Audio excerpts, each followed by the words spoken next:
Let's take a moment to move within wherever you're seated, however you're seated. Just allow yourself to be comfortable.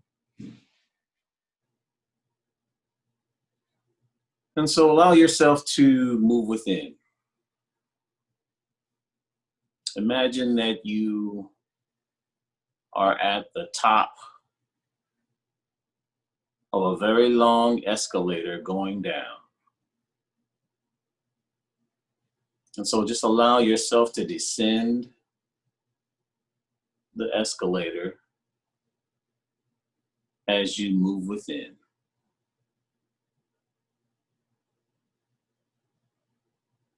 And as you are experiencing yourself moving down the escalator, allow yourself to feel the gentle and peaceful tranquility of Holy Spirit that abides within us and that binds us in oneness with Spirit and each other.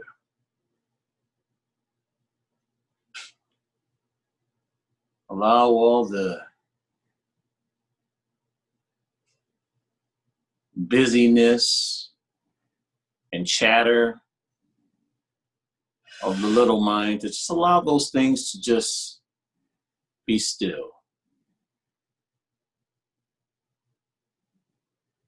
Be still and know that you are God.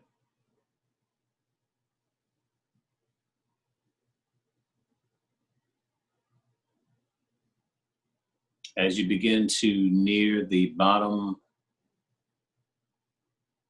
of the escalator, allow yourself to experience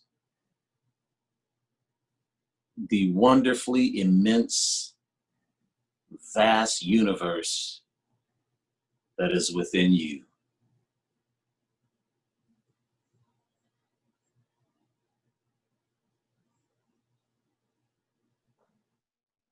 Experience the peace and tranquility and loving presence of your higher self, of Holy Spirit,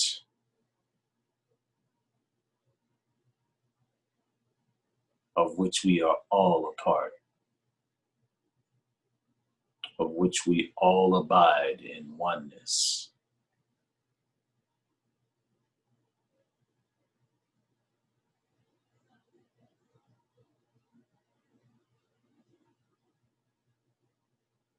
Remain here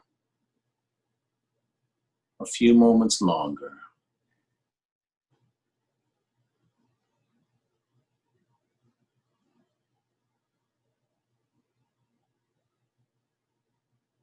Allow yourself to be present in this moment.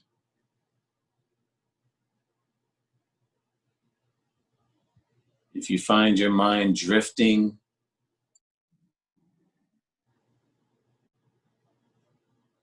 or contemplating about the future or the past,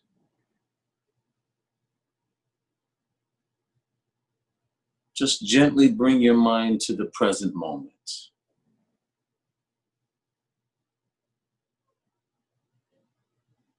And experience the blessed peace, the blessed silence,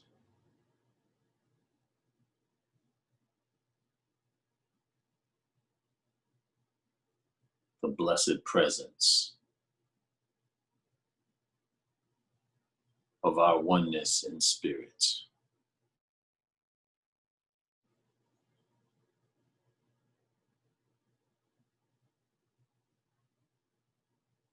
Holy Spirit, we are now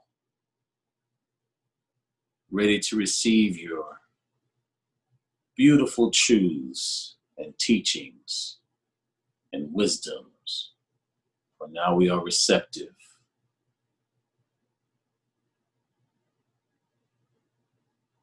In our oneness, in our loving recognition of the synchronicity inherent in spirit.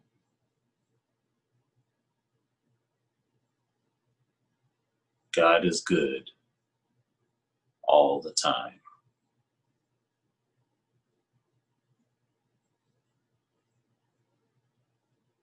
So allow yourself to now ascend that escalator back upwards to where you are comfortably seated. But with you bring that blessed peace and tranquility that we experienced just a few moments ago. Bring that with you.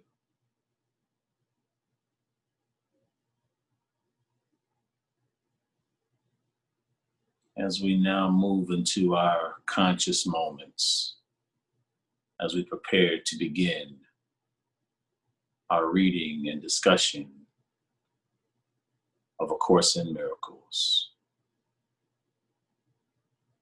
And so as we are now returning in consciousness to where we are seated comfortably, let us now repeat the words in our opening prayer to begin this meeting. I am here only to be truly helpful. I am here to represent Him who sent me.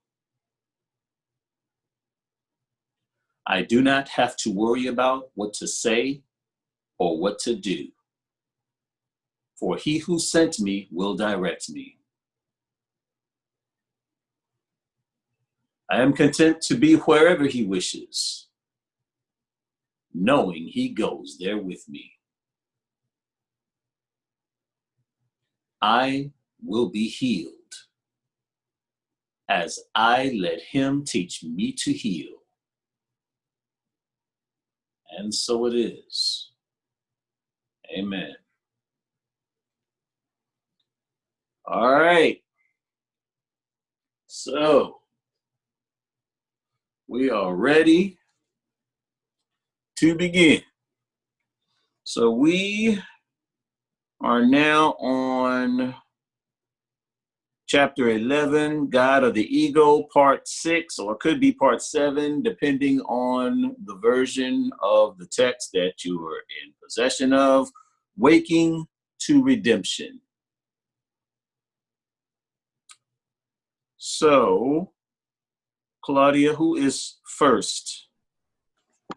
I'm sorry, what's the page? Would you please repeat that? It's Waking to Redemption. I don't have the book with me. Does anyone have the page? Yeah, What? 207. 207. Thank you. What? We're going to start on paragraph 1. And the first one to come was Mark. Mark. Okay, Mark, do you mind reading? Using your new glasses, but you need to unmute them. You gotta unmute yourself, brother. I'll break in my new bifocals. Yeah. Right. Okay. All right. Waking to redemption. It is impossible not to believe what you see, but it is equally impossible to see what you do not believe. Perceptions are built upon the basis of experience, and experience leads to beliefs. It is not until beliefs are fixed that perceptions stabilize. In effect, then, what you believe, you do see. That is what I meant when I said, "Blessed are ye who have not seen and still believe." For those who believe in the resurrection will see it. The resurrection is the complete triumph of Christ over the ego, not by attack, but by transcendence. For Christ does rise above the ego and all its works and ascends to the Father and his kingdom. All right. So what do you think about that? What do you think, Mark? Well, in the beginning, it's telling me my perceptions are based on experience, and most of the experiences that I had in the beginning had absolutely nothing to do with God. And it led to a bunch of errant beliefs. And those beliefs did stabilize at some point in time.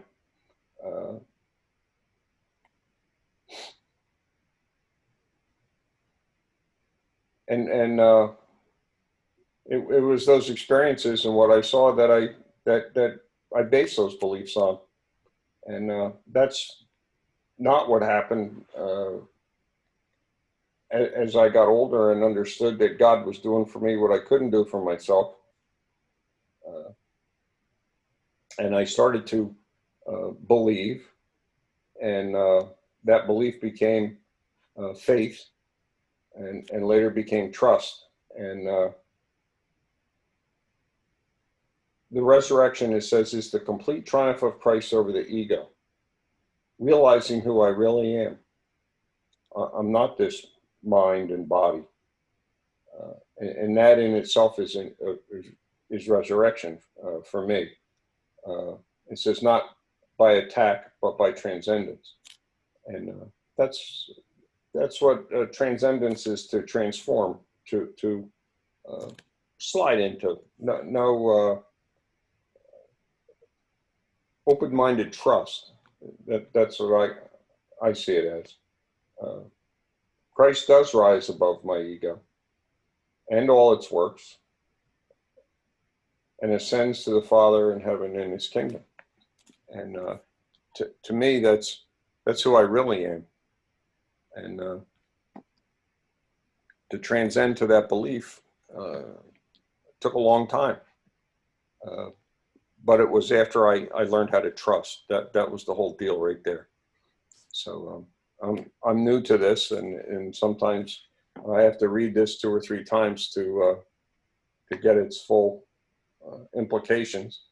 And listening to you guys on the meetings, and Bill guiding me through this, it becomes a lot easier to transcend. Put it that way, what I'm talking about here. And it's just a feeling of being lighter and peaceful and freedom. So, thanks. Absolutely. Anybody else?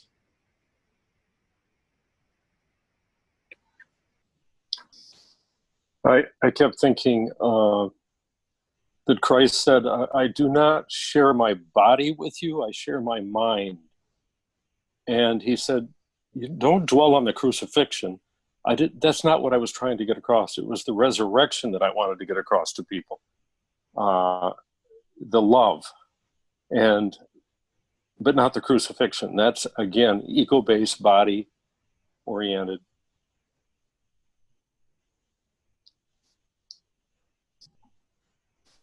Mm-hmm.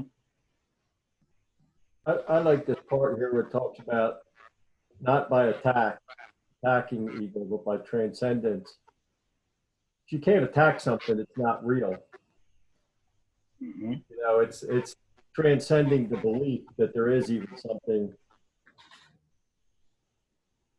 you know, like the Course, it says in one of the lessons, you know, that enlightenment is but a recognition, not a change at all. Like nothing changes. We just wake up to what has always been the case.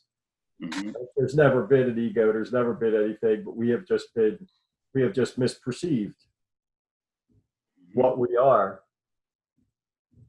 And, you know, that becomes a fixed belief, and we perceive the world through the perception of some kind of separate entity that we just, it's just a fixed belief. And then someday when that resurrection happens, you don't, there isn't any destroying no ego. You just come to realize there never was such a thing as that I thought I was, like me, you know. And I like that thing where it says, you know, that you believe, you know, who have not seen and still believe.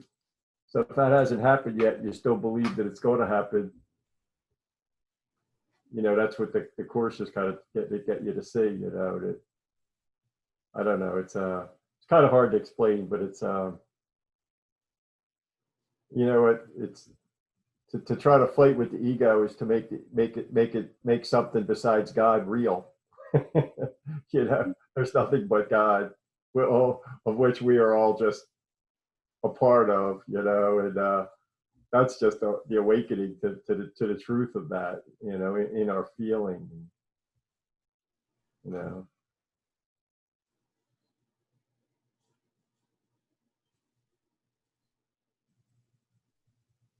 Absolutely. You know, because we have that that chatter, a little egoic chatter in our mind that, you know, continues to talk to us. And it talks in terms that we identify with. So, you know, even though we may see many evidences of spirit, some kind of way, when we listen to that chatter, it's just like, you know, it just gets us, you know, to the point where we're doubting that spirits got this. And so next thing you know, we find ourselves becoming afraid. Like, even though we've seen, you know, I can look at my life, guys, and I can see all of these evidences that spirits got this, that have taken place in my life.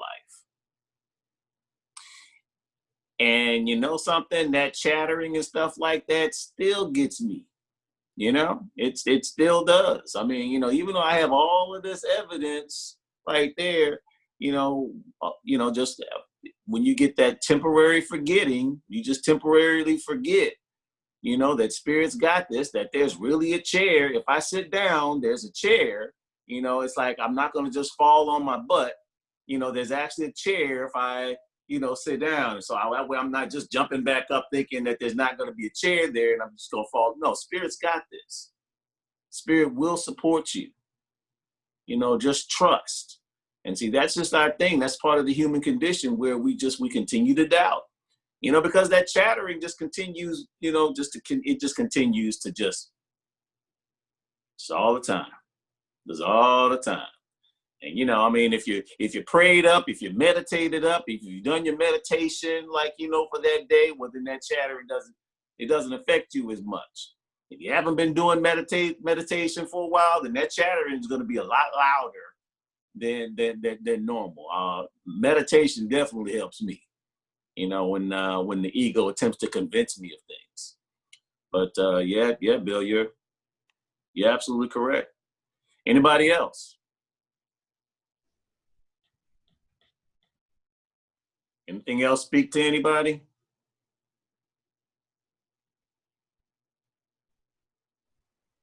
Any questions? I would like to add something. Okay. Like on the number 2, that says that perceptions are built up on the basis of experience, and experience leads to beliefs. Mm-hmm. This is a kind of like, the way that I see it is like, this is like a circle. You know, so if we believe certain thing, this is what we're gonna perceive. You know, so it's a constant, you know, like just like a circle. Then we are gonna have the experience, and we can still, you know, that is gonna lead us to a limited belief back again. So this is when kind of the faith might help us, because it's when we are willing to see a different thing that what we are perceiving with our senses. Mm-hmm. And this is what I kind of like, I'm reflecting on. Mm-hmm. Okay. You're right. It does become a circle, Claudia. I agree with you 100%. You know, and that could work for you either way. That could work for you as far as as love, where as you continue to perceive, love and things like that, then it'll be a beautiful, loving circle, because then, that will, be your experience. And then that experience will lead to your beliefs, but it can happen the same way with fear. So, it's in some sort of way, we have to be conscious about it. We do have to put some consciousness in there, and just be a conscious co-creator, and don't just go around like a pinball and just allow things to happen with no forethought of our own, and just, where we're just reacting to things. At some point, some proactiveness has to be, in that cycle that you're talking about, Claudia. I mean, that's what I would recommend. And keep in mind, I like to talk about practical applications of A Course in Miracles. So practical applications of this, would be to, as far as proactively affecting what we're reading right now, would be like, saying daily affirmations and denials and stuff like that, putting that in there. Doing some meditation, like I said earlier. That's a way to proactively impact what we're reading here, or that cycle that we experience. Yeah. And I'm sorry, Claudia? Oh, yeah. So that's why I call faith, because it's kind of trust, even if you don't have evidence in the physical senses. And if you don't have... Bill wants to say something, sorry. Who does? Bill. Hey, Bill. Thank you, Claudia. I remember a course teacher saying, that we don't really perceive accurately our perception is always more like a thought confirmation device. Mm-hmm. Whatever we're thinking and believing already, that's what we perceive. Mm-hmm. It just works in that loop like that, and but what Stephen said, it's so true with the voice going, and we have to take a stand. The Course does say that we're much too tolerant of mind wandering. And that's been very helpful to me, because I know I'd be too tolerant of mind wandering, And so what has been really helpful for me is there's a few key statements of truth or reality in the Course that puts an end to anything that the chatter might be saying, and one of them is your passage through time and space is not at random. You cannot but be in the right place at the right time. That one statement of truth eliminates about 99% of wherever the chatter might be try to get me. Like if I just get, it's like my anchor. You have to come back to some anchor, like applying A Course in Miracles. What did it tell me? Mm-hmm. It's trying to get me to know reality, what is really the truth about reality, not everything I've been conditioned the way I have always perceived reality. And that's kind of like an anchor for me, stuff like that. Another one is, no one is where he is by accident, and chance plays no part in God's plan. Mm-hmm.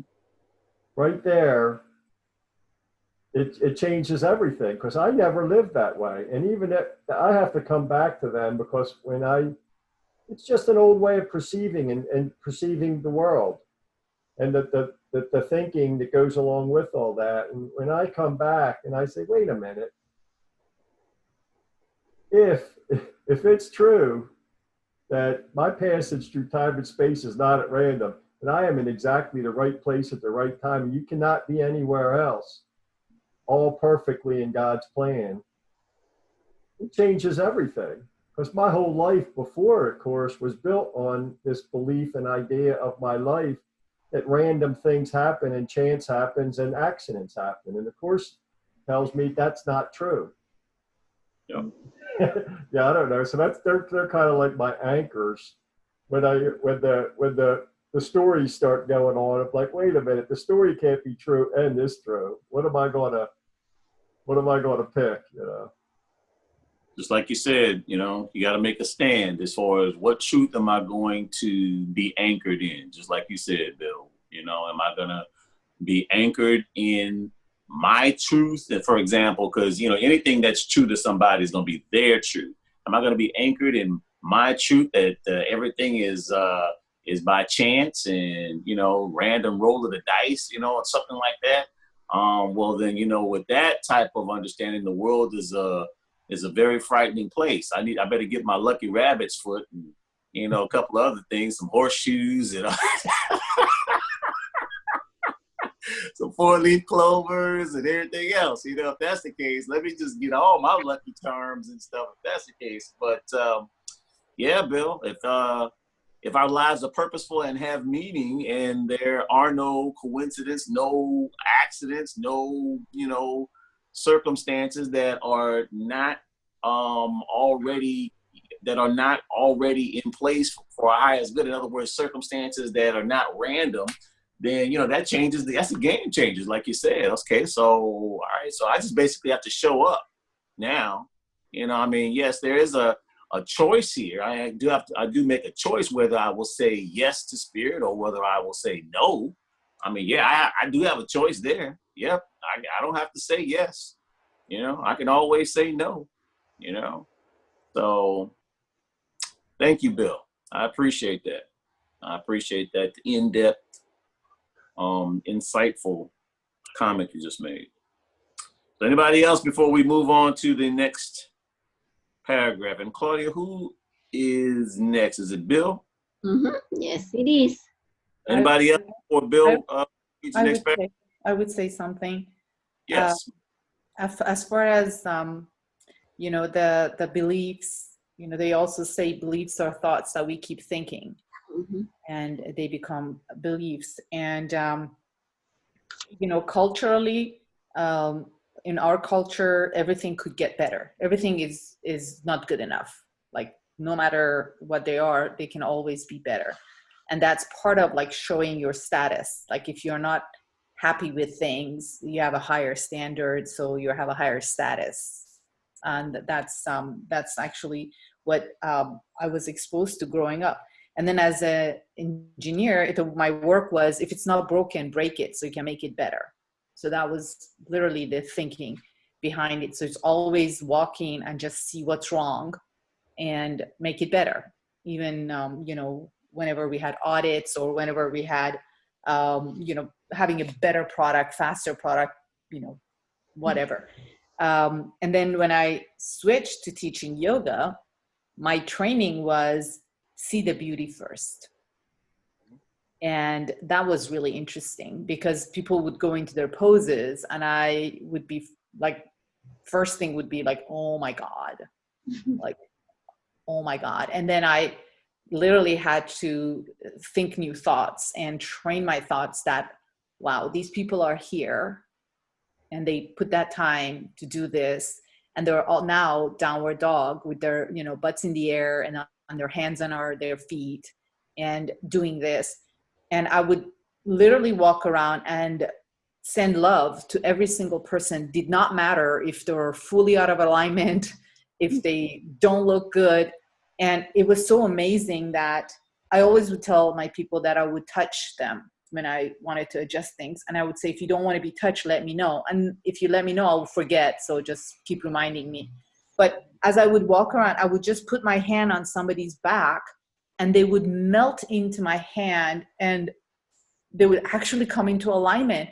And I would be just watching it and I would be like in tears, just knowing that I love the way they look, no matter what. I saw the beauty.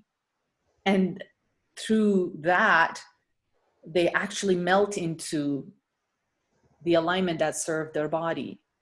And it was just so great to see, and also shifting out of that thinking to see what's wrong first versus to see the beauty first. It helped me a lot in my motherhood. It helped me a lot in my marriage. It helped me a lot with the staying away from gossiping, because, you know, like people would gossip and I would just see the beauty and I would keep. So it would be like my perception would be something that brought peace and harmony and calmness to my soul. And my thing was, it's always a way better choice to have at least that kind of a perception, at least that kind of a belief, and end up seeing things. And I was called vain. I was called like different names just because, I would come across like I don't care, or I'm crazy, or I just, there's all these things going on in the world, yet you say something's beautiful.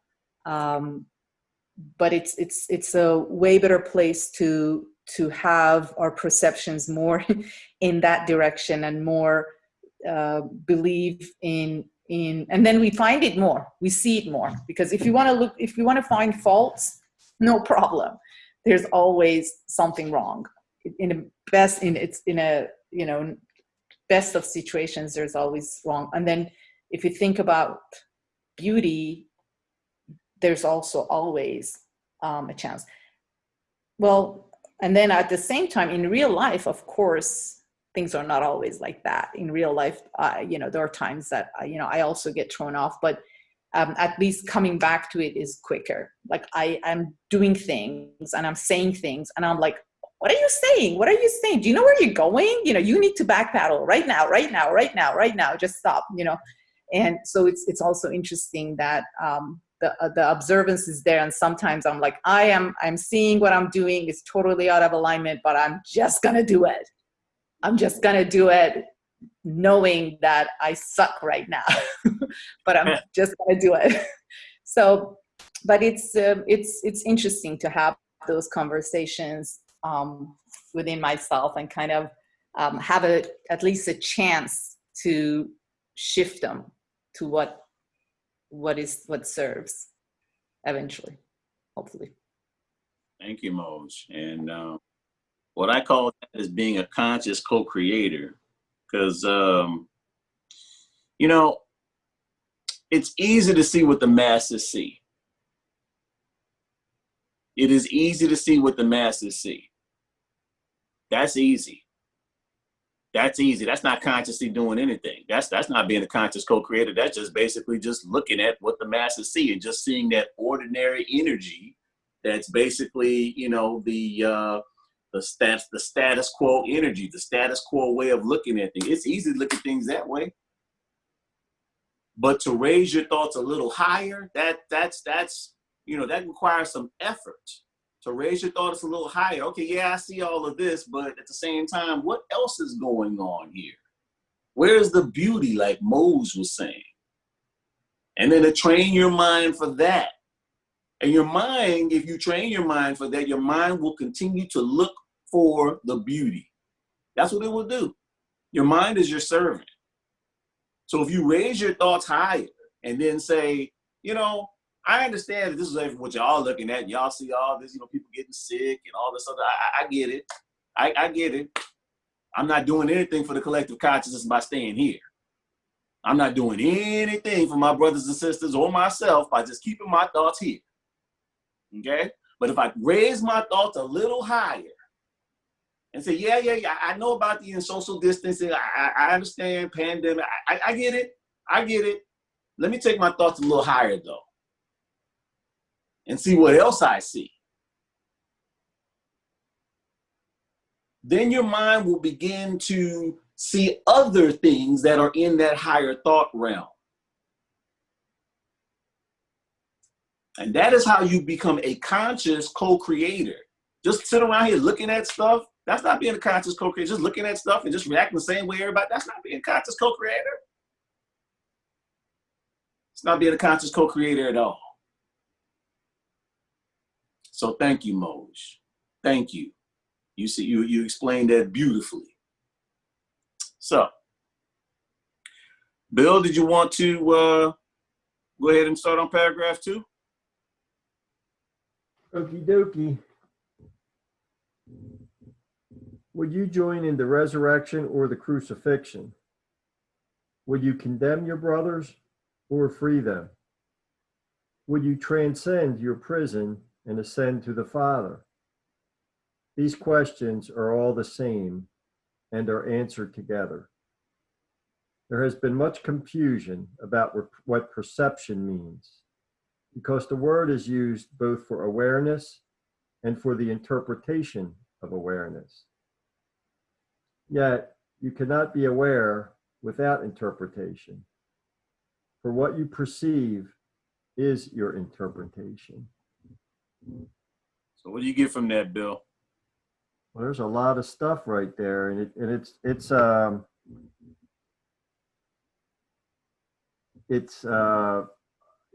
funny, you know,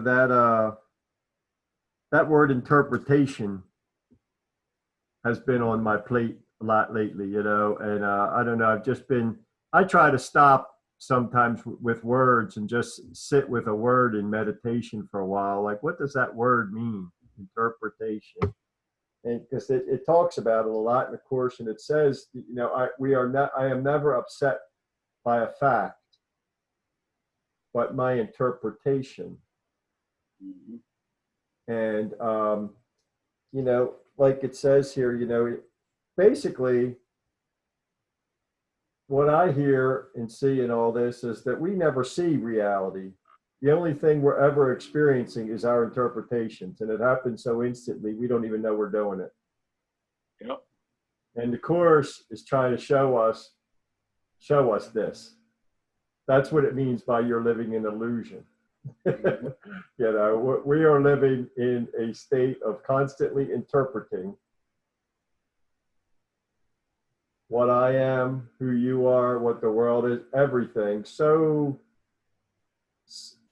we do it so automatically, we don't realize we're doing it.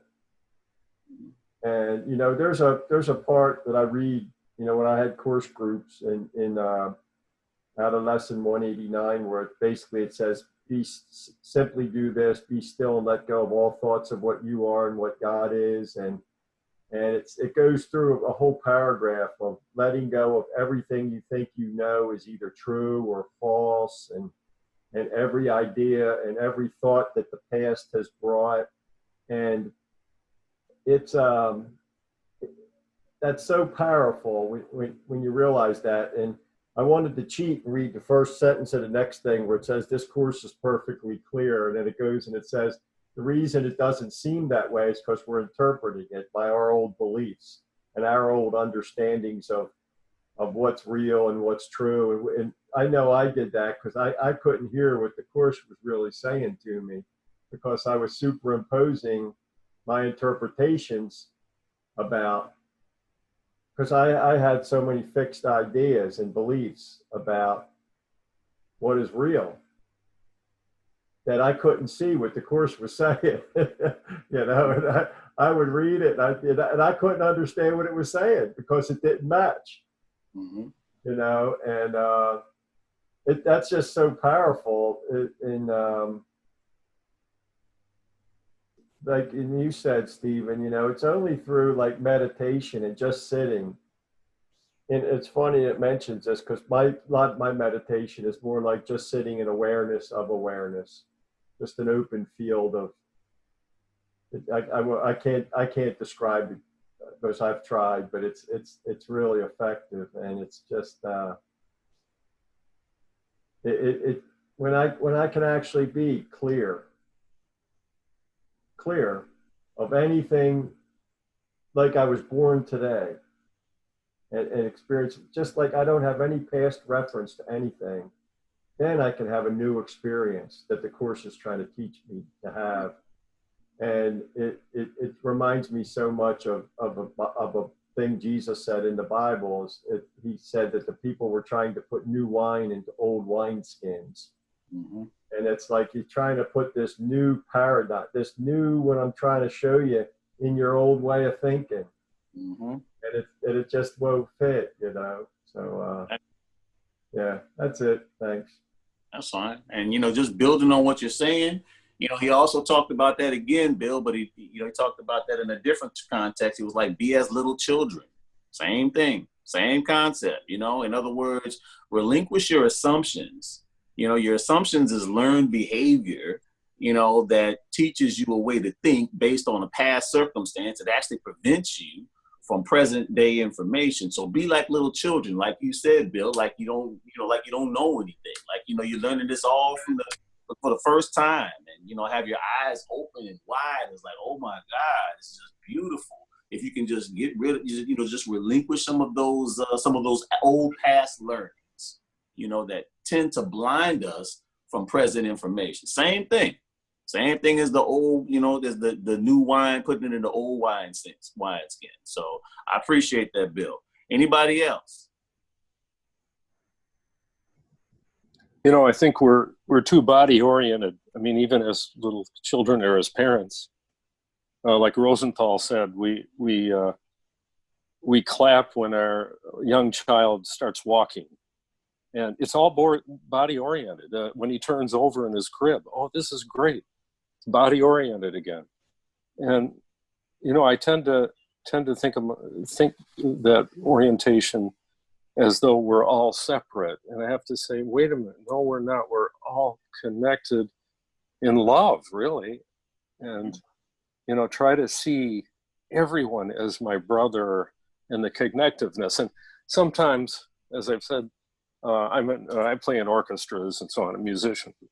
And when I look at the other musicians, and sometimes, we come together and create this beautiful music, each of us playing our part. But I look on everybody as though we're all spirits working together as one. It's just a beautiful thought. And it doesn't always stay with me. I get back to the body orientation again. Like, do I look good? Maybe what am I going to put on today? I want people to like me or something. It's like Rosenthal said, we all want love. And so we do whatever we think will bring love from other people. Mm-hmm. Absolutely, William. With your body oriented, why do you think the COVID-19 frightens people so? Right. Because we're body oriented. Now, in psychological pandemic, before COVID-19 started, what about the psychological pandemic of unworthiness? That affects over 85% of the world population. What about that? That is a primary factor in so much dissonance in the human experience, as far as wars and human apathy that attributes to, for example, separation consciousness. What about that pandemic? Like, if something's not in my circle of associations, then that's not my problem. What about that? And all these things have attributed to way more deaths than we can ever attribute to COVID-19, but nobody was worried about that as much as they're worried about COVID-19. So yes, we are body oriented. No one was as proactive as far as doing things, about 85% of the world's population, feeling that they were unworthy and suffering from low self-esteem and not liking aspects of themselves, and then, projecting things onto their neighbor, their brother and stuff like that, which is just basically just unresolved things that are within themselves. Nobody was worried about that as much as they're worried about COVID-19. So you are absolutely correct. We are body oriented. Absolutely. Anybody else? Ziva. Yes, Ziba. What I would like to underscore here is the difference between resurrection and crucifixion, and how it relates to this talk here, waking to redemption, and to perception, how it relates to perception. Okay. And yeah, so we know that the Course talks about crucifixion as something that happens in the ego, and resurrection is the real thing that happens. But of course, our perception tells us crucifixion is real, and we are not sure if resurrection was real or not. Mm-hmm. So I think this is what I wanted to underscore here. Yeah, basically that's what I wanted to say. Well, you're absolutely correct. But, and really what you're talking about is the human tendency to focus on the negativity, you know, as opposed to, we have this fascination with things, this predisposition towards the negativity, Zeba. You know, and we can get creative. We're, like I said, many times we are master storytellers. We can create this intricate and weave this intricate story, you know, and things like that. But we are definitely predisposed towards the negative. You know, I mean, I made a talk about that where I talked about, you know, how in the human condition we suffer from 80% negativity, or seeing everything through the lens of 80% negativity. So seeing through the lens of 80% negativity, and they talk about the crucifixion and resurrection, I'm going to see more of the crucifixion automatically. Mm-hmm. You know, predisposed to seeing 80% negativity, that's naturally going to gravitate my consciousness towards resurrection. So thank you for bringing that up, Zeba, but you're absolutely correct. We are predisposed towards 80% negativity. We're biased towards 80% negativity. And I would like to add something about what Siva was saying. Yes. On the resurrection and the crucifixion, will you condemn your brothers or free them? So it will be also, you know, kind of like forgiveness, you know. So when we condemn and we perceive them wrong, at the same time we bind to them, you know. So, and that's always, you know, that way, you know. So whatever we perceive in the other, we perceive in ourselves. So we are also condemning ourselves with our judgment. And good point, Claudia. I think like and it says here, will you transcend your prison and ascend to the Father? Is when we are willing to release and to forgive and see the things from a higher place, from love. And then there is no that suffering and that resurrection. That will be resurrection in that case. Absolutely. You guys are, you know, bringing up some wonderful points here. You know, everybody. I'm just like, beautiful. Anybody else? Or are we ready to move on? I want to say something real quick. You know, Stephen, you make a really good point there when you talk about when you say the negativity of the world and 85% and all, you know, and it always catches my attention, like, because all through the course it uses this phrase called the thinking of the world, and then it also in contrast it says, and we're trying to teach you along the lines that this course sets forth, and it does say this always seems so powerful to me when it talks about the thinking of the world, the collective consciousness, wherever we're at here, and it says that things like, you know, in the Bible it says that a great sleep fell upon Adam, and nowhere does it say he ever woke up. And man has not experienced any kind of comprehensive reawakening. And it says in another place that this is an insane world. Do not underestimate the extent of its insanity. Yeah. There's no area of your perception that has not been affected by it. And, you know, then it goes on, it says, and your dream is sacred to you. Basically, everything you perceive, everything you're dreaming from that place. And that helps me a lot, because and it talks about that, you know, the thinking of the world a lot, not in a condemning way. It's a fact. Mm-hmm. If I start condemning it now, I got an interpretation going on of it. You know, it's just a fact. You know, but that's so helpful for me because we are innocent as children, and I know myself. I believe anything for a lot of my life. I believed a lot of it, you know, of the thinking of the world, and I don't know. I just the course just anchors me. It's like, okay, Bill, you wanted to know the truth about what's going on here, and this book just kind of fell into my life. It's like, hey, how cool is that? All right. Thank you, Bill. You're absolutely correct. And thanks for Moj for reminding me it is time for a break. So restroom break, snack break, coffee break, whatever kind of break you want to call it. But we'll be back in 8 minutes. All right.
Stephen, what we were talking about earlier about being firm with that, and not tolerant of mind wandering.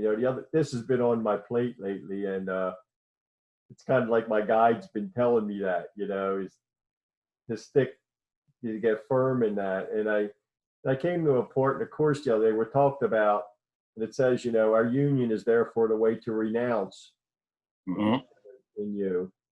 And I stopped and, like, without just taking it like I knew what it was talking about, I looked up renounce, in the thing, and it's so powerful. It's like to refuse to recognize or abide by any longer.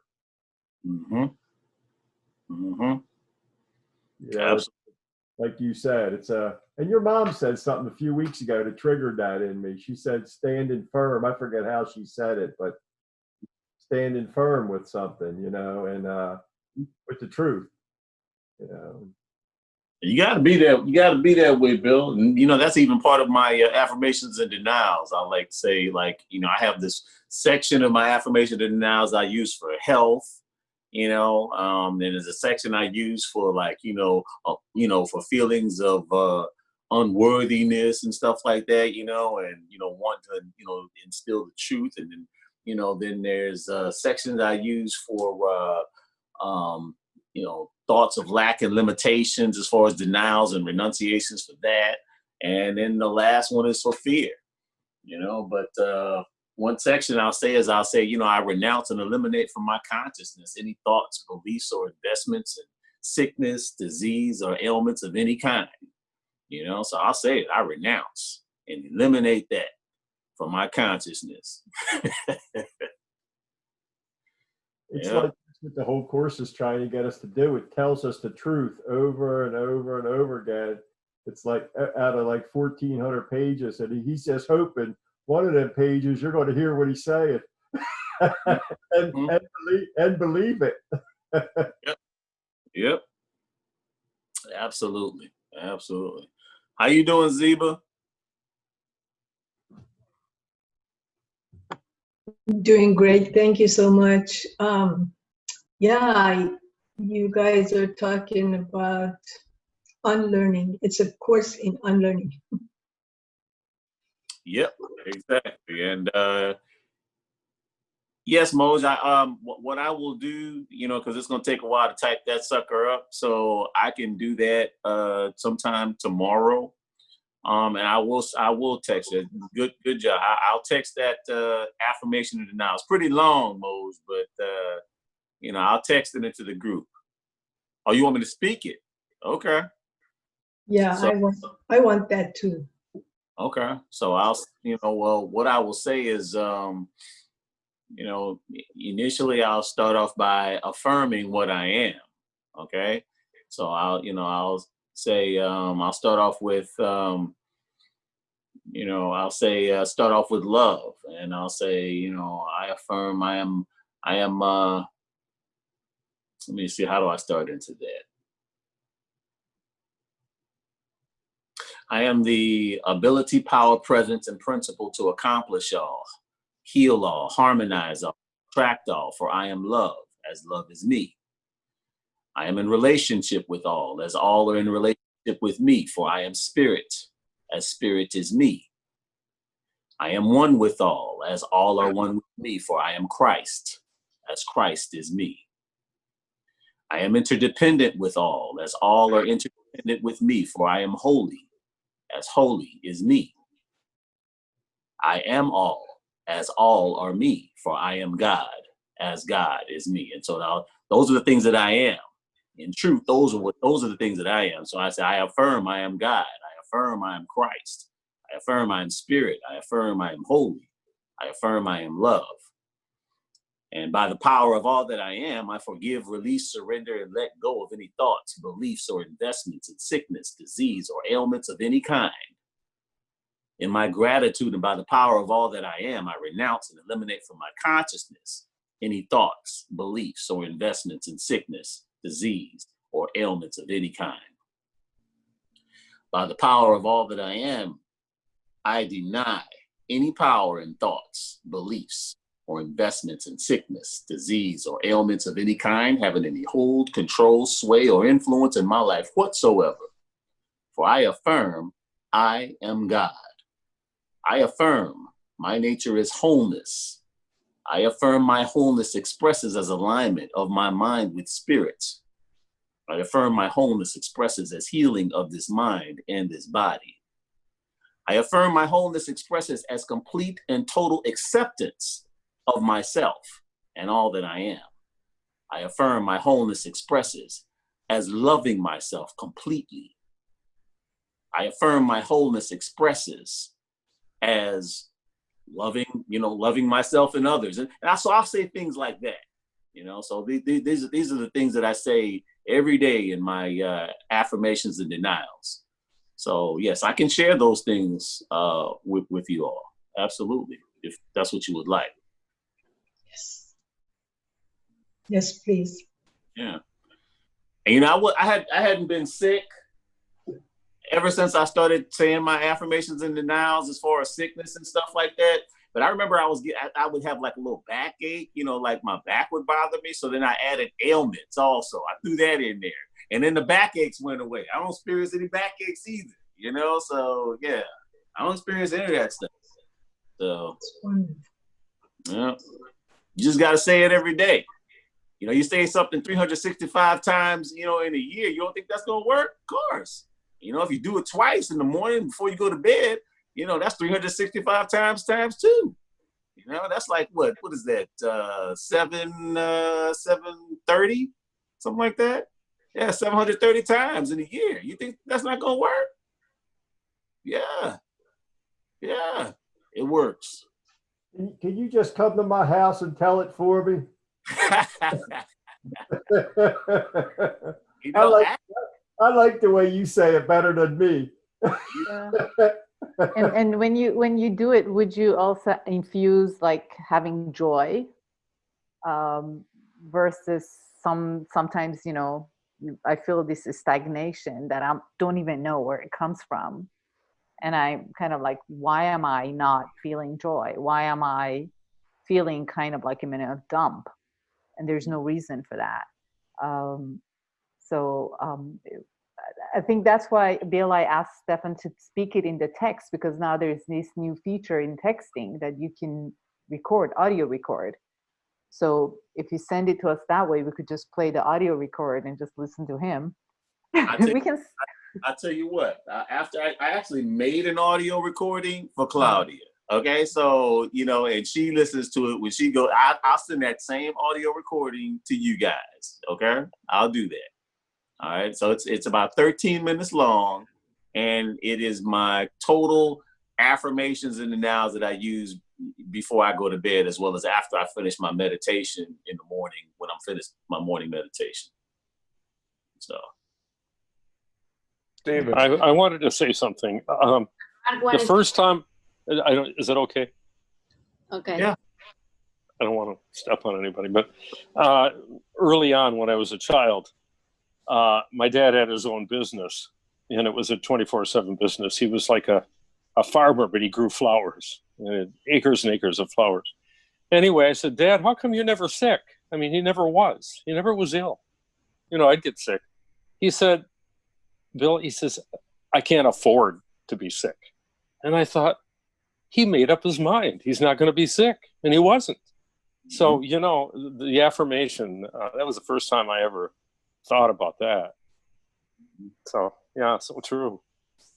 Yeah, I'll send that to you. Mark, I believe Mark had something to say. So Mark, I sent you an email the other day, and I was wondering if you got it to add me to the email list for this meeting.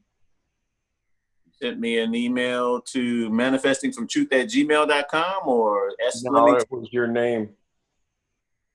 It was Okay. your name. S. Fleming, it said, I believe. Okay. Well, you might want to resend. I don't remember receiving it, so I apologize. I don't remember receiving it. Yeah, you might want to resend it, and I'll check, my spam folder, see if it went there, because it didn't go into my inbox. I apologize. Yeah, that's okay. Whatever email you want me to send it to, put it in the chat, and I'll copy it. All right, let me go ahead and do that. You guys are big about chatting, and so I'm still learning, the whole chat stuff. So hold on one second. Let me. I'll affirm for you, Stephen. You're a great chatter. Appreciate it. Appreciate it. All right, here we go. S. Claudia, can you just type it, please? I'm like all thumbs. I got to do this on my little phone, and I don't want to mess with this. If you can do it for me, you on your computer, I appreciate that. Thank you, sir. I will do it. Let's keep going with the next. All right, so let's keep on going. All right. So who is next, Claudia? Eva. Zeba. Yeah. Are we done with paragraph 2? No one has any questions or anything like that before we move on? Move. Everybody's good, right? You guys want to make sure you're looking around, you're reading real quick just to make sure you're ready to move on? All right, okay. Zeba, would you mind reading? Not at all. Okay, so number 3, this course is perfectly clear. If you do not see it clearly, it is because you are interpreting against it and therefore do not believe it. And since belief determines perception, you do not perceive what it means and therefore do not accept it. Yet different experiences lead to different beliefs, and with them, different perceptions. For perceptions are learned with beliefs, and experience does teach. I am leading you to a new kind of experience that you will become less and less willing to deny. Learning of Christ is easy, for to perceive with him involves no strain at all. His perceptions are your natural awareness, and it is only the distortions you introduce that tire you. Let the Christ in you interpret for you, and do not try to limit what you see by narrow little beliefs that are unworthy of the God's Son. For until Christ comes into his own, the Son of God will see himself as fatherless. Zeba, that's a whole lot. So, what do you think? Yeah, I don't know what to add to this. What comes to you?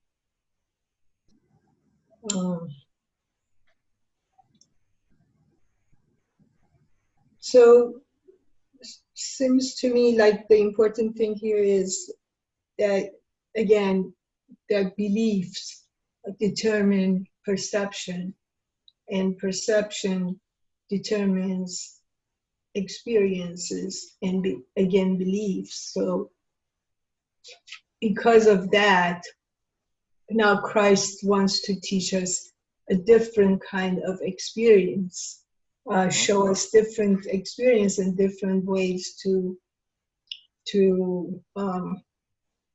experience, and that way try to change our beliefs so we can see the truth. Absolutely. And what are those little distortions that you're talking about in sentence number, looks like it's 8. What are those distortions? Take a quick step Yeah, those distortions are what we add or we interject via our I'm sorry, our ego lens, which is the interpretations that the ego adds to what is there. Absolutely. Absolutely. Beautiful. Yeah. You know, the truth of the matter is everything in our life is purposeful and has meaning. But you're right, Zeba, absolutely. It's the interpretation we put on it. And when that, you know, and when that interpretation is something that is other than what it actually is, that is the distortion, the dissonance that we actually create. The dissonance between what is actually perfect and our experience of it is the dissonance, the distortion. Thank you, Zeba. That is beautiful. So, anybody else? There's a whole lot of meat on this bone. Whole lot of we all gonna eat today. So, who wants some of that? Who's hungry? I just wanted to say about when it says the course is perfectly clear. There are times that we, you know, there are other places that we are reading, and it's the conversation is in negative form, and it's a lot of not to do, and that's where my little brain gets like, what are we doing here? Are we doing this? Or are we not doing this? So I do find myself lost at times that I have to literally take a break and center and sit and meditate and then go back. And then sometimes I just have to say, I'm not getting it. I'm just gonna not get it this round. So it's in all honesty, the material is not clear to me. Most of the time I'm like, yes. But there are times that I'm just like, why do you have to twist me so much? And so my little brain is like, okay, I at times I just have to move on, not totally get what's going on. Thank you, Moj. And that's a beautiful thing. Yeah, you know, that's you know, if something gets you kind of, you know, caught up as far as any area of the course and stuff like that, that's a wise thing to do, Moj. Just keep on, because you know something, it's gonna say it in a million other different ways. It's gonna say that same truth. You know what I mean? So just keep on moving. That's a wise way to be, Moj. Thank you. All right. Anybody else? Yes, Bill. I love this part where it says learning of Christ is easy. For to perceive with him involves no strain at all. And, you know, I know, and talk about, you know, what it says, if I don't see the course clearly, it's because I'm interpreting against it, you know, and therefore I don't believe it. Like the course says that it's easy, there's no strain at all. Like, and I would read things like that and I would think, what's he talking about? That, like, because I had such a fixed belief and experience because of that belief, that somehow being my true self, reaching knowing total oneness with God was some difficult task, like enlightenment or whatever you want to call it. The Course calls it salvation. That it was something that was off in the future after I learned a whole lot of stuff. And what it says here is it's my natural awareness. Mm-hmm. It's my nature. It's like, and I thought it was something that could happen. This is my idea, my fixed belief that I came into this with, that it was something that maybe one in a few people could get to somewhere after a real long lifetime of studying and meditating and praying and and all this. And it was like, I used to read this and I thought, what? And you know, I've actually been in course groups that said that taught that, until I actually started studying it hard. And I'm going to read something from lesson 41 and I brought this up in a class one time, with the teacher was saying about how, you know, it takes whatever and all this work. And here's what the course says about that. It is quite possible to reach God. In fact, it is very easy, because it is the most natural thing in the world. You might even say it is the only natural thing in the world. The way will open if you believe it is possible. There's that word again, believe. You know, and you'll experience what you believe. You'll see what you believe. Like it says, you only see what you believe. Yep. It's just, I don't know, it blows my mind when I see that. It's like, I like to keep talking about it because there's still that little voice in there that says, but you better watch what you say. Are you sure that's true? Well, I know that's what the book says anyway. Right. Absolutely. Absolutely. Yep.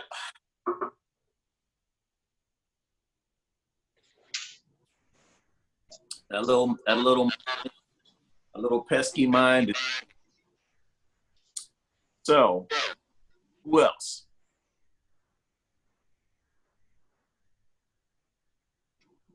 Yeah, I don't think, Stephen, you were here, but I was telling people are asking, I don't think anybody else heard it. There was an interview with the first A Course in Miracle translator into another language. She was translating the Course in Miracles into Spanish. And she talked about reading the Course. In order to translate it, she read it over and over again. I mean, like over 200 times, every chapter. And I mean, she could tell you, oh, what part, where is this? Oh, that's chapter 6, paragraph, whatever. But it took her, like the 200 times to really get it on some of the things. So it's not really easy. And it does take a lot of study and rereading. It's like I mentioned one time, the minister of our church, an interim minister, I said, I talked about the Course in Miracles, and he said, oh yeah, I read that. And I thought, no, you haven't. Just read it, and then that's it, And I told him, I said, read chapter 6, because he's in I think it would do him a lot of good if he read chapter 6. And he said, well, it's in my study. He has COVID, by the way. Mm-hmm. So anyway, but yeah, I just wanted to bring up the point that it does take a lot of reading, and it doesn't come real easy, at least not to me. Well, I gotta say something. Sorry, Stephen. The way I look at it, it's like taking a shower. Taking a shower is not hard, but we have to do it all the time, like every day, or for example, every other day, or at least once a week. So it's easy, like taking the shower, but it's just the consistency. Like breathing, it's easy, but we got to do it. We still got to do it. We can't say, oh, I did it yesterday and I'm not going to breathe anymore. So I think studying the material, the course, it's easy, but it's the consistency, the repetitiveness that needs to happen, like breathing, eating, taking shower, because otherwise the cloaking is going to happen. So as Bill was saying, it's already there. It's just being cloaked. It's just being covered up. And to just keep it uncloaked, it's like keeping the skin clean. We need to wash it. Even if you don't do anything, we still have to wash the skin. It's going to get dirty or stinky. All right. Well, I think that this is what the workbook is for, like all those exercises at some point start like sinking, and kind of having the healing or the change in our perceptions too. Absolutely, Claudia. And here's what I'll say about it. It really depends on how invested the mind is in the way the world thinks. If you are invested and really invested in world consciousness and the way the world thinks, because we all had our certain amount of investment, it's going to be dependent. It's going to depend on how easy you can let go of the thinking of the world. One of the things that I found out when I first started reading A Course in Miracles was that when I first started reading A Course in Miracles, I was invested in the world. And A Course in Miracles fascinated me, but it seemed like an upside down way of looking at things. I was like, what is this thing talking about? As far as like everything seemed like it was backwards, and that's how it seemed, because I was invested in the way the world thinks. I was invested in the external and things like that. It's talking about the internal and stuff, and it's talking about how things, you know, changes in the inside, and then and change yourself, and you literally change the world around you and stuff like that. This doesn't make any sense. What is this thing talking about? No, change the world, change everybody else. You know, everybody needs to change, you know? And so I was invested in worldview thinking. But over time, it began to make sense to me. And then it was the world that then looked like it was upside down. Course in Miracles seemed like it was, you know, perfect at that point. You know, so it just took a while. It just takes a while, you know? And, you know, because when you first start reading it, you literally feel like this book is upside down, when it's really you that's upside down. You know, it's your thinking that's upside down. But if you're invested in that thinking, the book seems like it's upside down. But as you continue reading it, then you're like, you know something? This book is actually right side up, and the world is upside down. And so over time, I began to realize that, but it wasn't like, you know, initially. So it really just depends on how invested you are in the thinking of the world, because the thinking of the world is completely opposite of this. Anybody else? Yeah, I want to add to this from my own personal experience with this book. When I first started it, it looked, you know, it was like it was a different language. It was a language I could not understand. And I'm like, I thought I knew English. How come I don't understand this? It was really hard for me to understand. And I think it took me maybe 6 months or so to kind of start to understand. And maybe more, maybe over a year or two to really become familiar with the language. Mm-hmm. Absolutely, Ziva. Absolutely. You know, but one thing that we all kind of had in common was we knew there was something good in there, because, you know something, it's like there was this stimulation that I felt as I read it. And I just couldn't, I can't describe it, but it was a stimulation that I felt that I had never felt reading any other book. I was like, you know, I just felt just completely I don't even know how to describe it now, but I knew, but there was something energetic that was just transforming the way I looked at things. It was beautiful. I would call my mom up, you know, every night and be like, Mom, oh my God. And then telling her what I read, what part I was reading and stuff like that, you know? And so anyhow, getting kind of sidetracked. Are we ready to move on to paragraph 4? Where are we? Paragraph, who's that? Is that Debbie? 206, Debbie. Thank you. Hey, what's up, Debbie? How was the SEC? Amazing. Amazing. I heard you were in Mom's class. Yes. I have Okay. to come and get some more food. Okay. She still hasn't come downstairs yet. No, So she's here. She's here. Yeah. oh, she. Yeah. Oh, okay. Okay. Hey, Mom. Okay, you're muted. We can't hear you.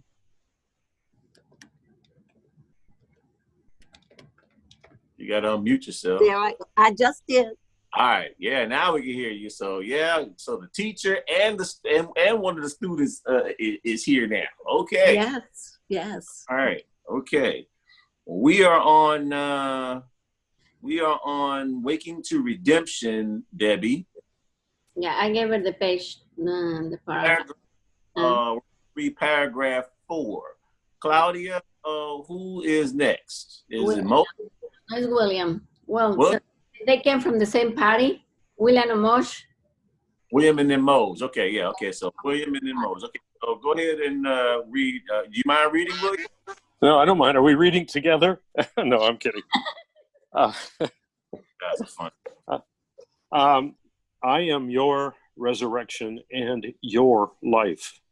You live in me because you live in God. and everyone lives in you as you live in everyone. Can you then perceive unworthiness in a brother and not perceive it in yourself? And can you perceive it in yourself and not perceive it in God? Believe in the resurrection because it has been accomplished. And it has been accomplished in you. This is as true now as it will ever be, for the resurrection is the will of God, which knows no time and no exceptions. But make no exceptions yourself, or you will not perceive what has been accomplished for you. For we ascend unto the Father together, as it was in the beginning, is now, and ever shall be, for such is the nature of God's Son, as his Father created him. Hi, William. Wow. What do you make? Not to think. What more can I say? The idea that the resurrection is love, of course, that we are, God is in us, we are in God. As your affirmations say, I am God, I am Christ. Often hard for me to say that, because I haven't learned that, all my life. I've learned what the world thinks. But, and since I am my brother and my brother is myself, and then the other thing comes into my mind, the analogy of the ocean and a wave, that we're all waves in the ocean, and the ocean disappears into each wave. So we're all one. So I get that from it, and that Jesus is just saying, okay, you guys have to wake up. That's why I wrote this book, because the world is a mess. God didn't put you in this world. He would never put you in a world that is crazy. So this world isn't real. The only thing that's real is love. That's true.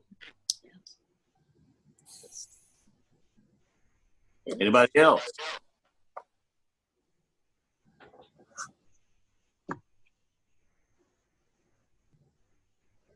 Can I say something? Of course you can. I've been talking too much tonight, but let me add some more. Add some. Because I'm really excited about this. The first sentence, a few sentences. I'm your resurrection and your life. You live in me because you live in God, and everyone lives in you as you live in everyone. So, especially the part, I am your resurrection and your life. I mean, I guess I could talk about this for at least 1 hour. Yeah, good. Yeah, you. Because I thought I have to have my own resurrection, but now I see it's he did it for me. He resurrected, and that means I resurrected too, and everyone else too, because we're one. So all I have to do is change my beliefs or change my perception and accept the truth that I am resurrected. That's right. That's absolutely right. And the part that says, and I am your life. Wow. Mm-hmm. We don't usually think like that. Yep. So I mean, it makes me so happy to think that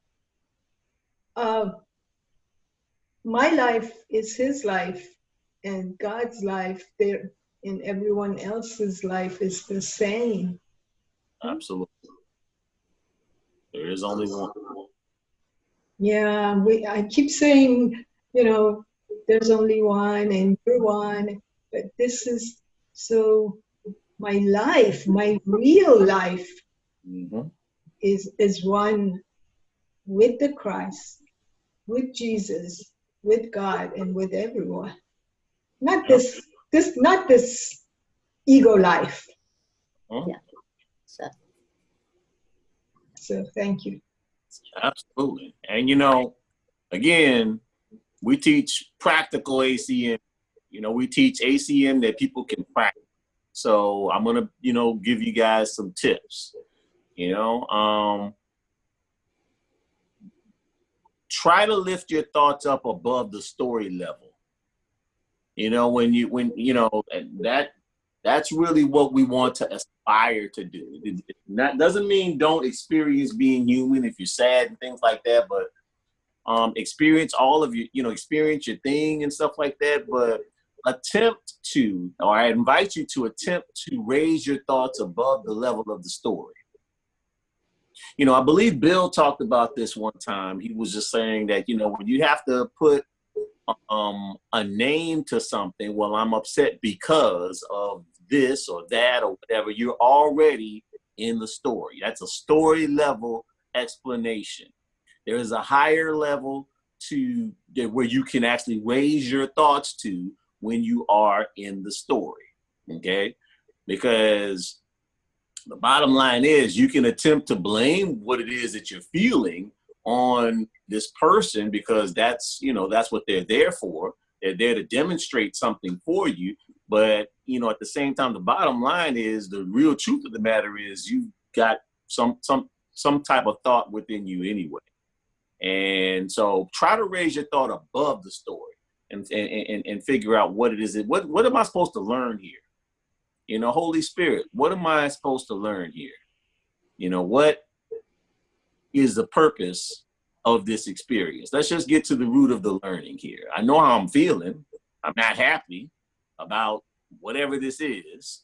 You know, I could blame it on this person saying they cut me off on the freeway. I could blame it on them. You know, that's the reason that I'm upset because they cut me off on the freeway. You know, they shouldn't have done that. They shouldn't have done that.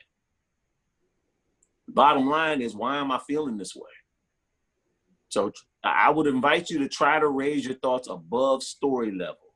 When you got to talk about, I'm upset this way because somebody cut me off on the freeway, that's at the story. That's at the level of the story. That's in the dream. That's what A Course in Miracles is talking about, being in the dream. That's in the dream. When you're talking about, I'm upset because of anything, you're rooted in the dream right now. And it's okay. I mean, but try to be able to identify, just saying, when you're in the dream and when you're being an observer. When your thoughts are above the dream level where you have to have stories and stuff like that. mm-hmm. Am I making any sense? Yes. So I just invite that. So I'm done. Anybody else? Am I muted?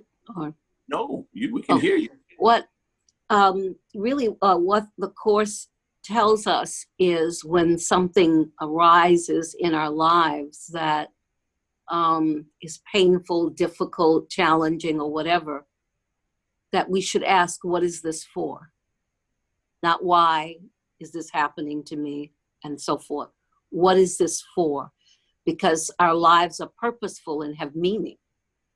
And, you know, as you've heard me say 1,000 times, you know, we're not victims of random acts of good luck or bad luck or being in the right place at the right time or the wrong place at the wrong time. Our lives are purposeful and have meaning. So therefore, when something happens that you can't wrap your mind around, you can't explain, or is uncomfortable or whatever, instead of going into victim, just ask, what is this for? Mm-hmm. And that is the higher question. What is this for? In other words, I'm experiencing this to learn, to grow, to expand, to what? In what way, or whatever. So the empowered question is, what is this for? Okay, thank you, Mother. You're welcome. Yeah, I wanted to thank you, Thank you, Sheila, for that. I love that. Stephen, when you were talking about the story, the whole idea that there's an ego that I need to have to overcome is a story that the ego is telling. That there's something besides God in existence, and now you got to get rid of it. So let me put you on a spiritual path for the rest of existence till you try to get rid of this thing that don't exist in the first place. That's a good story, isn't it? Right here it says, believe in the resurrection because it has been accomplished, and it has been accomplished in you. The story's over right there. Yep. Here it is. Yeah, and we'll go right past that and think, well, I better get to the next page and see what else this book has got to tell me about getting rid of this ego. That's one heck of a story, man. If you buy into it, you're there, man.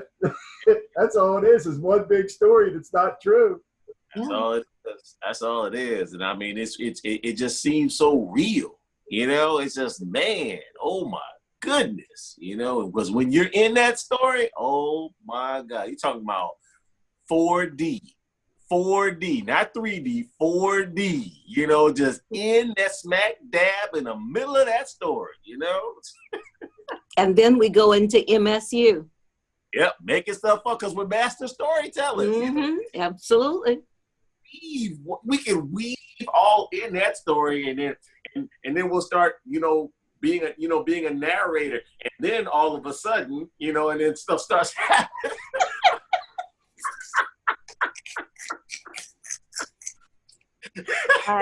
I was having a conversation with a friend of mine yesterday about the same thing, because she was going over in her mind about, why did this person do this?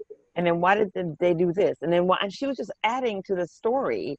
And I'm like, that's not even what's happening. It's like you just start to embellish all these things when you're in that space. The story just starts to recreate on itself. It's crazy. Really. So, yep. Well, we're master creators, so we can create either way. Yes, we can MSU, or we can create the truth. Mm-hmm. But we're master creators, so we create. Yeah. Yep. Yeah. Master storytellers. Mm-hmm. Ramana Maharshi said that you make up. He doesn't say make up a story. He says you make up an obstacle in your mind that you have to overcome to reach reality. And then you spend the rest of your life on a spiritual journey trying to overcome something that you made up. I like that.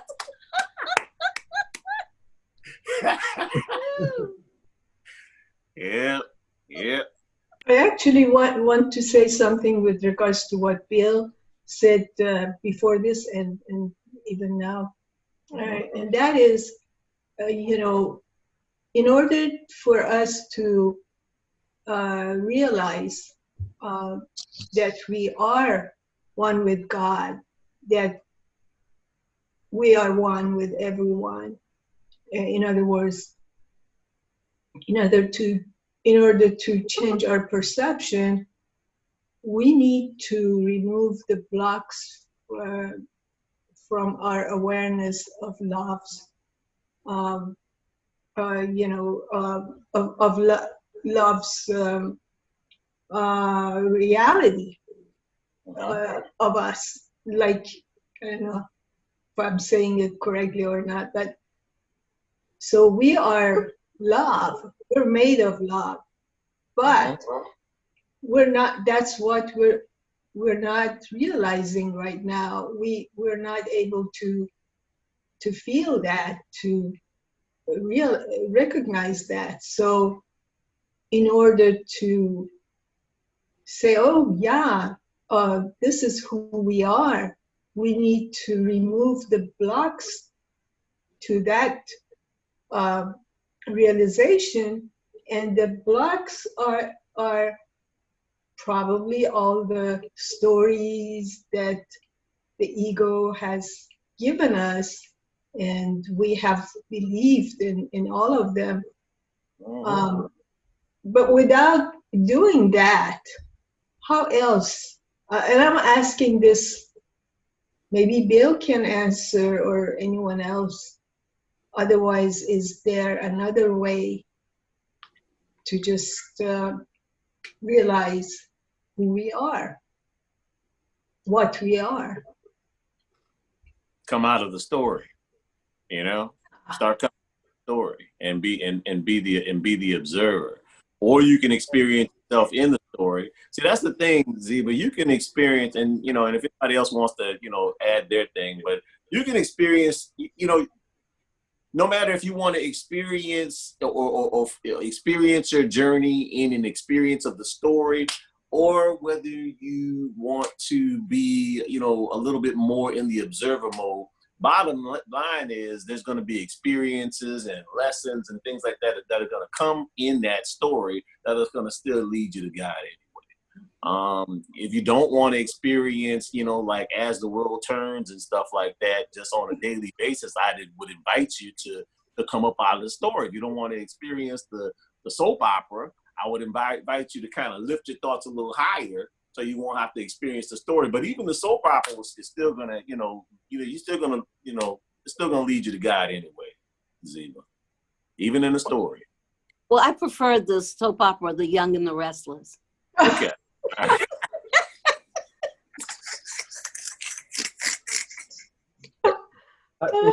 In my own way of doing the course, and I've been looking for these blocks for years. The only block I ever had was the belief that there's a lot of blocks between me and God. There's nothing but God. And when I stopped believing that there's some other power in the universe called an ego, the Course talks about it as if, because it knows that we can't go that far in one jump. So it's taken us through a story, this whole book. But every once in a while, it throws in the clincher where it says the resurrection has been accomplished. It is true now, as it will ever be. Right there. That's the end of, all we have to do is believe that. And in believing that one thing right there, all the stories have to go away. Because that in seeing that light, that truth, nothing else can be true that I've ever believed, like that there's blocks between. The belief that there's blocks is what the Course says the only problem we have is the belief that I'm separate. So the Course knows. The Course came into our world because it knows everybody's going to pick this up, came in believing that they're separate from God. So it speaks from a language as if, so we could understand it. But basically what it's saying is you've been wrong all along. There is no separation. There are no blocks. The only block I have is that thing on top of my neck that thinks it's got to go somewhere to get to where it's always been. Yep. You can't get somewhere where you are. Yep. But that's the scariest thing for us.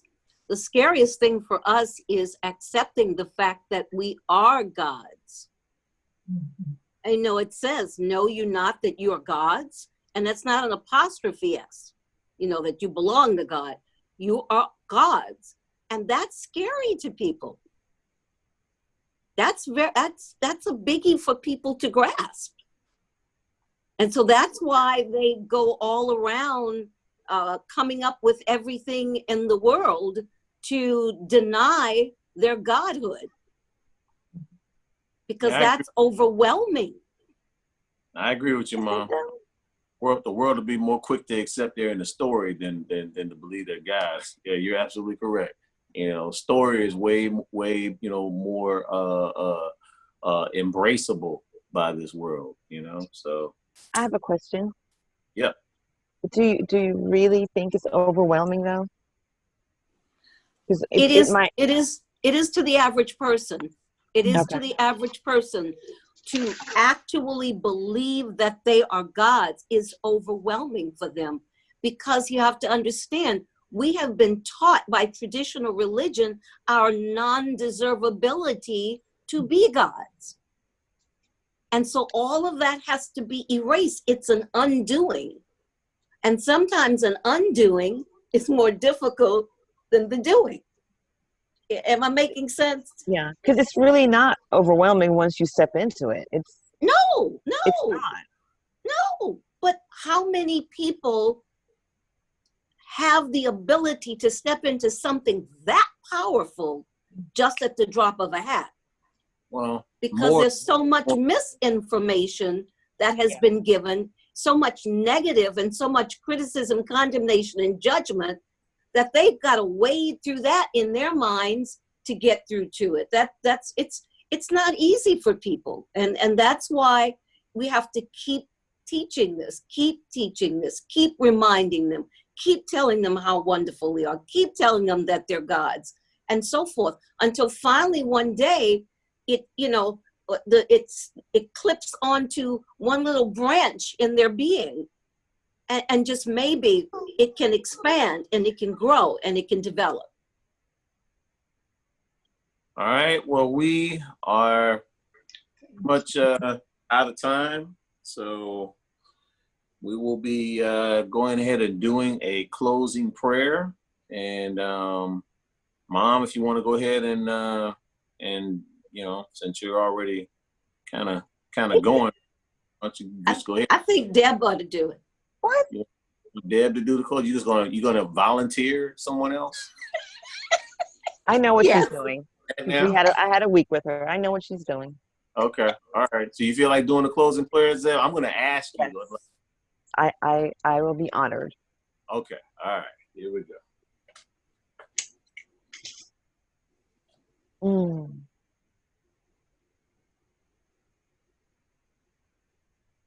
As you feel the amazing power of spirit flow within each and every one of us, we come into the space of gratitude that we have these amazing banquets of spiritual food to fill our souls, satisfy our being, keep us in spiritual health and connection to God. I sit in appreciation for the gift of the love and the light that Jesus has for each and every one of us, encouraging us to open up to the oneness, the atonement that is available and waiting only for us to embrace. And in the spirit of divine truth and light, we hold in our heart this wonderful promise that we are expressions of God in the physical body, here to bring light, here to bring truth, and here to assist all those who are searching for their connection to God. And so we close this beautiful session with each and every soul filled with gratitude, hearts full, as we say thank you for all the wonderful blessings. In God's name and Jesus' beautiful spirit. Amen. Amen. Amen. All right. Well, thank you, Deb. And so, Deb, maybe you can, send a text to the group or let us know how many more SEE classes you have left. Are you almost done, or you got? I have to look. I just take a class when they show up. So I think I need to look because I might be pretty close. I could only do 2 this week because of work, because I am working. So I did 1 in the morning. I'm doing Eye of the Storm, and that's pretty powerful stuff. That digs up stuff I didn't even know was there. And so that, and then I'm sandwiched with the Hebrew scriptures, and that wasn't Hebrew scriptures. That was Reverend Sheila just teaching us. Just teaching us. That was amazing. Okay. The group was amazing. Beautiful, brilliant, conscious people. All on path. Every single one is on path. All right. Well, make Yeah, sure. so I'll make check sure- to see where I'm at. Yeah, make sure you get a chance to share that and let me know how, if there's anything that I can do to support you or anything like that. Okay. Thank you. More All clear right. now after this week. Thank you. All right. So All right. you guys, been a wonderful session. I am so glad that you were able to join us. Thank you, Bill and Moj and Mark and Zeba. William. I appreciate you guys. And you guys are just wonderful. You guys had wonderful insights. Claudia, wonderful insights. I mean, you guys were on a roll before Debbie and Mom came in. Trust me. Thank you, Stephen. Absolutely. So I will see you guys next week. It was so good to be back. So Yeah. Thanks, good to have you back. everyone. Thank Take you. care. Thank you, All right. Claudia. See you guys next week. Love you Thanks, all. everybody. Love you guys. Well, Bye. you guys in Houston, be safe in the storm this weekend. Storm? What storm? Storm. A tropical storm going to hit you Saturday, they said. Oh, that's good news to me. Thank you. I don't watch the news, so I didn't know that. I Is know that you got to watch Texas? the Weather Channel. Yeah, I got to check on that. all right, take care. Guys, bye. Bye.